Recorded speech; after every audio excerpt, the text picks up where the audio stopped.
हरे कृष्णा। आज के कार्यक्रम में आप सभी का हार्दिक स्वागत है। आज हमारे वक्ता है श्रीमान अखंड लीलाधर प्रभु जी।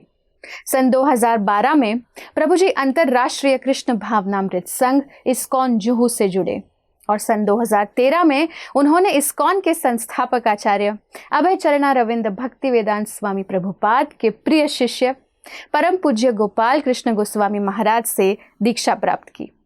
अपने भौतिक जीवन में प्रभु जी ने इकोनॉमिक्स के क्षेत्र में बीए किया है, जिसके पश्चात उन्होंने जापानी भाषा में एडवांस डिग्री प्राप्त की।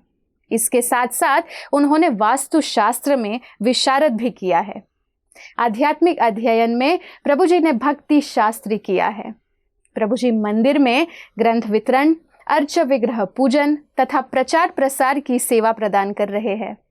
वैदिक साहित्य के दिव्य ज्ञान से वे युवाओं को आध्यात्मिक तथा भौतिक प्रत्येक रूप से अपने जीवन में परिपूर्णता प्राप्त करने का प्रयास कर रहे हैं। तो आइए श्रवण करते हैं श्रीमान अखंड लीलाधर प्रभु जी के श्रीमुख से। धन्यवाद। हरे कृष्णा। हरे कृष्णा। आत्म साक्षात्कार के इस पथ पे मन का क्या महत्व है?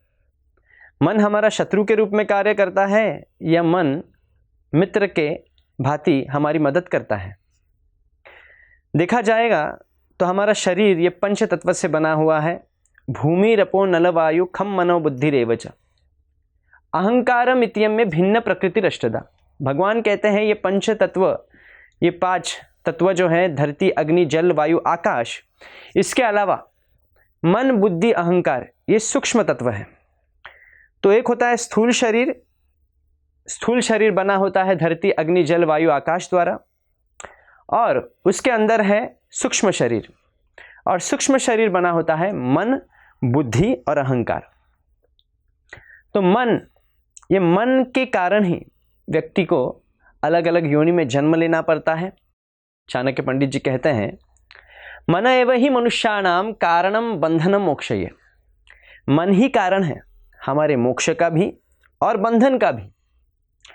मम एवं शो जीवलोके जीवभूत सनातनः मनसाष्ठानि इंद्रियाणि प्रकृतिस्थानि कर्षति।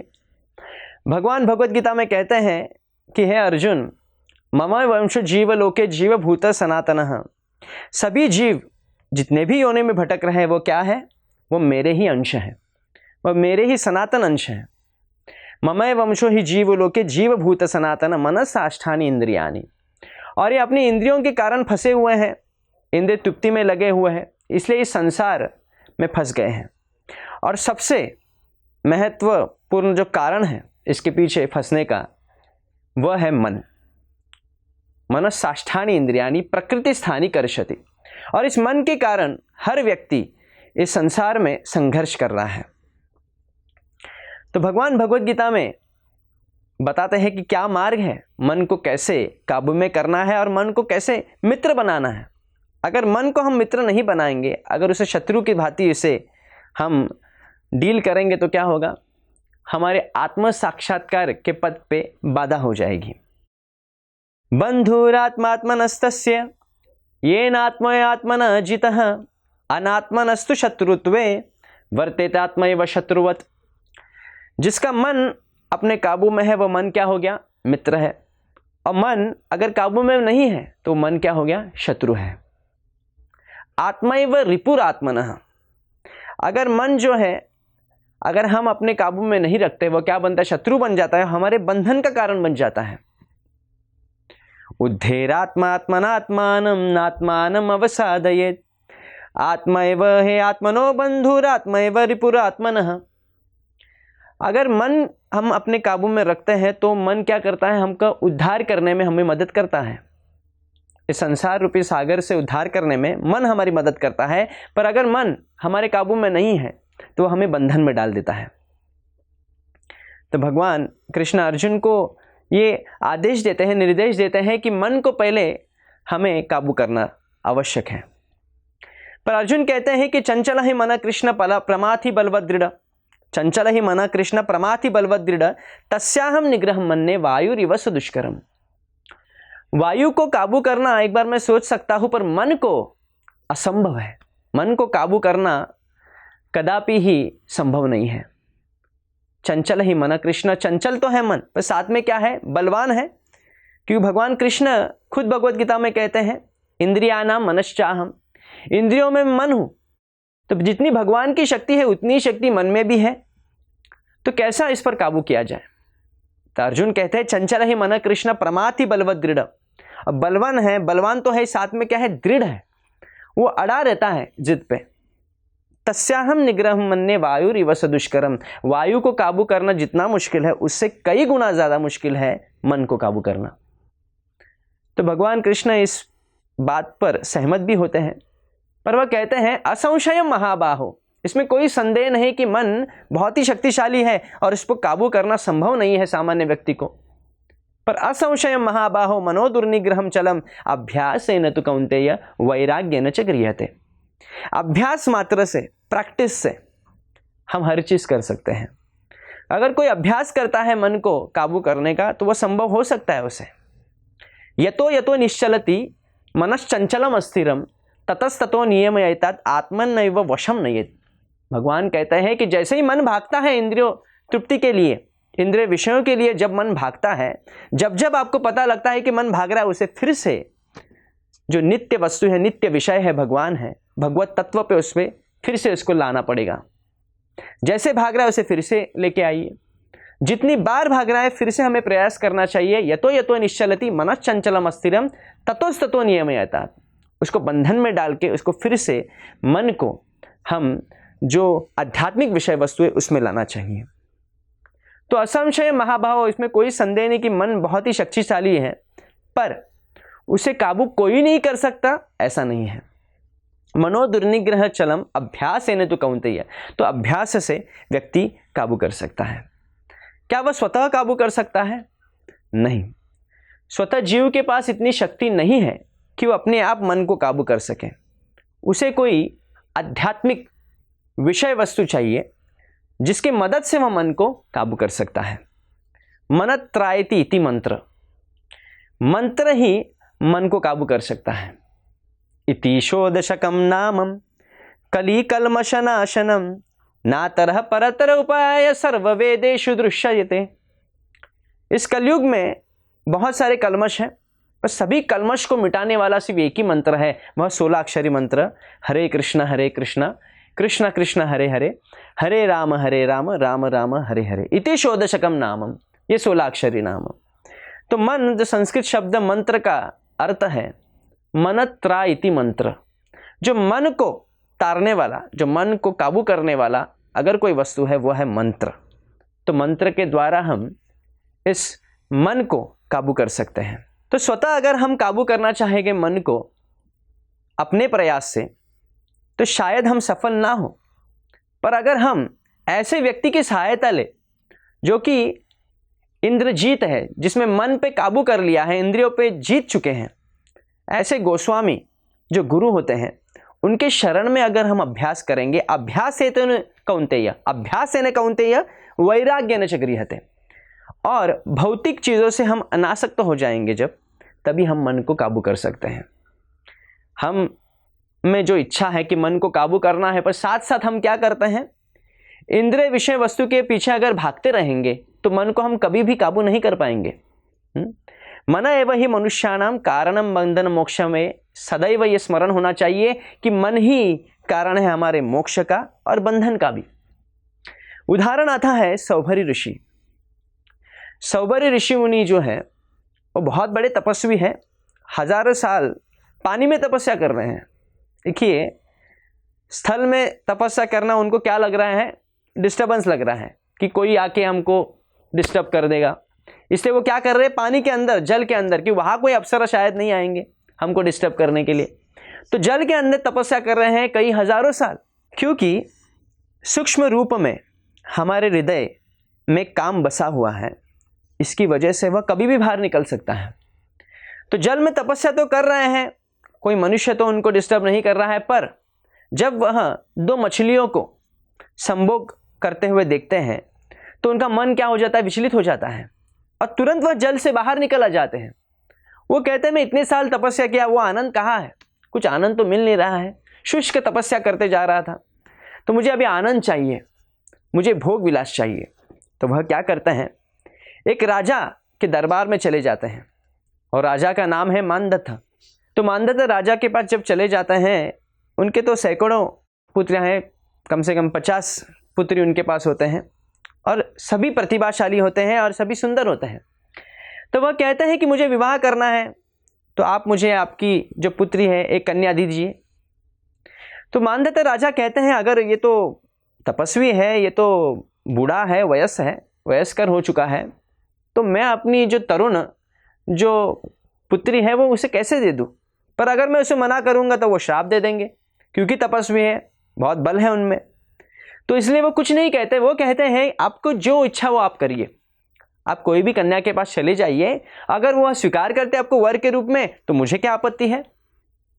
तो सौभरी ऋषि चले जाते हैं, एक एक कन्या जो है उनके पास चले जाते हैं, 50 कुल मिला के 50 कन्याएं होती हैं और हर एक किसी के पास वो चले जाते हैं। पर हर कोई कहता है कि नहीं, मैं तो विवाह नहीं करने वाली, क्योंकि ये तो बूढ़े हैं, ये बूढ़े से कौन विवाह करेगा और दिखने में भी कुरूप है। तब सौभरी मुनि सोचते हैं कि ऐसे ये लोग नहीं मानने वाले। तो पहले क्या हो जाता है, झगड़ा हो जाता है उनमें सभी में कि मैं नहीं विवाह करने के लिए, तुम करो। सब 50 जो कन्याएं हैं वो अपने आप में झगड़ा करते हैं, क्योंकि अगर हम मानेंगे नहीं तो कुछ श्राप दे देंगे। तो वो झगड़ा करने लगती है कि आप विवाह कर लीजिए, नहीं, एक कहती है दूसरी से कहती है कि तुम विवाह कर लो, दूसरी तीसरी से कहती है नहीं तुम विवाह कर लो। तो कोई तैयार नहीं होता है। तो सौभरी मुनि कहते हैं ठीक है, इनको बाह्य सुंदरता चाहिए, तो अपने योग शक्ति द्वारा वो कुछ समय में तरुण्य बन जाते हैं, फिर से वह 16 साल के युवक के समान लगने लगते हैं। और जैसे ही वह फिर से उन कन्याओं के पास चले जाते हैं तो कन्याओं में फिर झगड़ा होने लगता है। पर अब झगड़ा किस बात पे है कि कौन विवाह करेगा। तो हर कोई कहती नहीं मैं विवाह करूंगी, मैंने उसको पहले देखा है, तो दूसरी कहती नहीं मैंने उसको पहले देखा है। तो ये झगड़ा होने लगता है। तो सौभरी जो ऋषि है वो तो अब तरुण हो चुके हैं, वो हंसने लगते हैं, वो कहते हैं कोई प्रॉब्लम नहीं, मैं सभी से विवाह कर लेता हूँ। तो एक नहीं बल्कि 50 कन्याओं से वो विवाह कर लेते हैं और फिर भोग विलास के अपने जीवन व्यतीत करते हैं। फिर कालांतर के बाद सौभरी मुनि एक बार ऐसे ही एकांत में बैठे थे, तो बैठते बैठते सोचते हैं कि मैंने इतने साल, इतने हजारों साल तपस्या की, पर उस तपस्या का फल क्या मुझे मिला। तपो दिव्यम पुत्र का ये न सत्वम, तपस्या जो होती है वो दिव्य तपस्या होती है। ना हम देह देह भाजाम न लोके कष्टान कामान अर्हते विडबुजाम्ये, तपो दिव्यन पुत्र का ये न सत्वम शुद्धेत यस्मात् ब्रह्म सौख्यम तम अनंतम। मनुष्य देह मिला है तपस्या करने के लिए, दिव्य तपस्या करने के लिए, आत्म साक्षात्कार प्राप्त करने के लिए। मनुष्य सिर्फ जन्म मृत्यु के चक्कर में फंसने के लिए नहीं मिला है, आहार निद्रा भय मैथुन सिर्फ 4 चीज करने के लिए नहीं मिला गया है, बल्कि तपस्या करने के लिए मिला गया है। और वह दिव्य तपस्या होनी चाहिए, साधारण तपस्या नहीं। और ऐसे दिव्य तपस्या से व्यक्ति क्या हो जाएगा, शुद्धेत यस्मात् ब्रह्म सौख्यम तम अनंतम। वो शुद्ध होने के बाद उसको ऐसा सुख मिलता है जिसका कोई अंत नहीं, अनंतम। तो सौभरी मुनि सोचते हैं कि अनंत सुख मिलना चाहिए, पर मुझे ऐसा सुख मिल रहा है जो स्थायी नहीं है। ऐसा सुख का मैं करूं क्या। जो शारीरिक संबंध है, जो पुरुष स्त्री का जो सुख है वो क्या है, वो स्थायी सुख नहीं है, वो कुछ समय के लिए सुख रहता है। तो सौभरी मुनि तो बहुत ही बुद्धिमान व्यक्ति है, मुनि थे। तो वह सोचते हैं क्या ये तपस्या का फल है, यही संस्पर्श जाब होगा दुख यो न ये बते आदि अंतवंत कौंते नतेषु रमते बुधा। भगवान भगवद गीता में कहते हैं जो बुद्धिमान व्यक्ति है वो ऐसे सुख में भाग नहीं लेता जिसका अंत है और प्रारंभ है। आदि अंतवंत कौंतेय नतेषु रमते बुधा, बुद्धिमान व्यक्ति कभी भी रमन ऐसे सुख में नहीं करेंगे। योगी नाम अनंते, योगी नाम जो है वो कौन से सुख में, अनंत सुख में रमण करते हैं। सौभरी मुनि अपने आप से ये प्रश्न पूछते हैं कि ये फल है मेरे तपस्या का। फिर वह जान जाते हैं कि मैंने कितनी बड़ी भूल की, मैंने अपने मन पर संयम नहीं रखा। उस दिन अगर जो मैंने 2 मछलियों को संभोग करते वक्त देखा, उस समय जो मैं विचलित हो चुका था, अगर मैं थोड़ा सा अगर संयम रखता था, यतो निश्चलति मनश्चंचलम अस्थिरम, क्योंकि मन चंचल है, पर जैसे ही वो भागता है ततस्ततो नियमयता, भगवान भगवद गीता में कहते हैं, अगर मैं उसको अपने काबू में रखता था तो ये आज दिन मुझे देखना नहीं पड़ता। तो इस उदाहरण से हमें पता चलता है कि मन कितना बड़ा शत्रु है। उद्धरेत नात्मात्मनात्मानम, अगर मन हमको हमारे उद्धार करने के लिए अगर मदद नहीं करेगा तो ये क्या है, आत्मैव रिपुरात्मनः, वो हमारा शत्रु बन जाता है। तो इसलिए मन को अगर मित्र बनाना है तो पहले हमको इस पर संयम, इसमें लगाम लगानी पड़ेगी। हमें ये जानना होगा कि मन क्या है, बहुत ही चंचल है। असंशयम महाबाहो मनो दुर्निग्रहम चलम, अभ्यास है न तो कौन्तेय, अभ्यास से ही हम मन को अपने काबू में कर सकते हैं। पर अभ्यास कैसा? जब तक कोई हम एक वरिष्ठ व्यक्ति के शरण नहीं जाएंगे, जिसने अपने इंद्रियों को जीत लिया है, जिसने अपने मन को जीत लिया है, वह गोस्वामी है सही मायने में। गो यानी इंद्रिया और स्वामी यानी उस पर काबू करने वाला व्यक्ति। तो जो अपने इंद्रियों पर काबू करता है वह सही मायने में गोस्वामी है।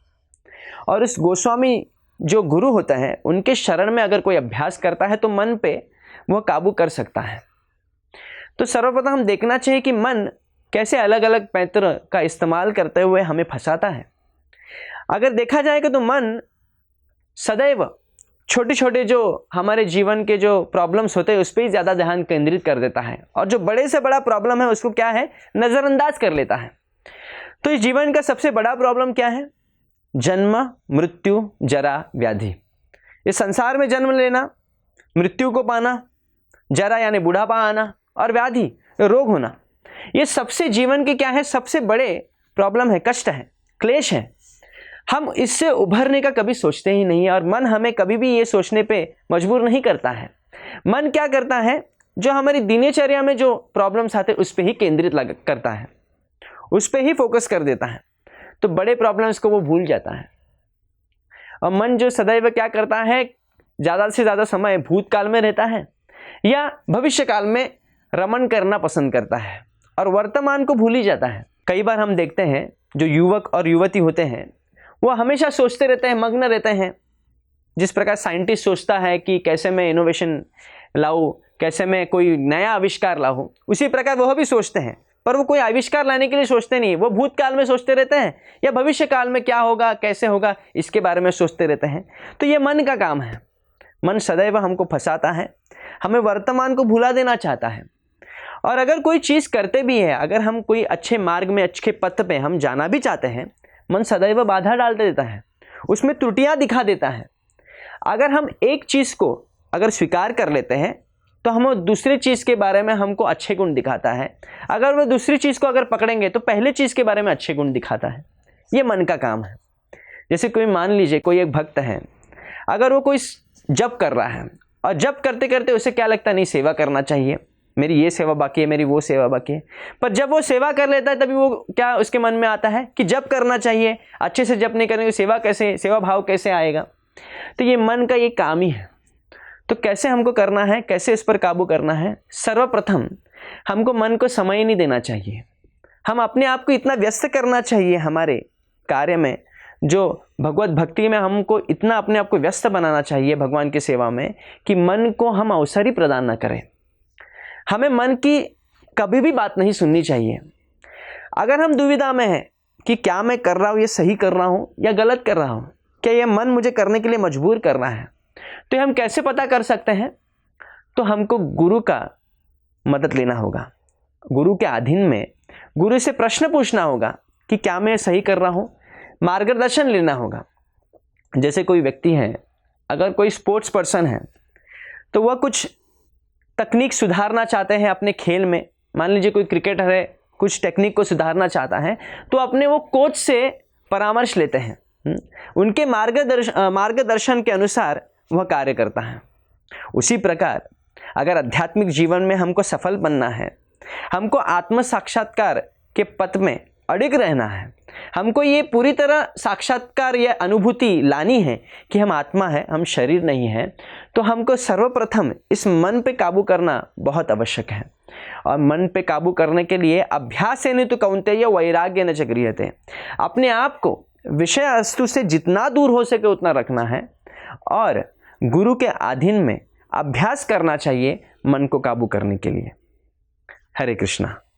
ऐसे ही और भक्तिमय कार्यक्रमों के लिए देखिए हरे कृष्णा टेलीविजन, और इसे प्राप्त करने के लिए आप अपने केबल अथवा DTH ऑपरेटर से संपर्क करें तथा और अधिक जानकारी के लिए आज ही डायल करें 7666 839 839।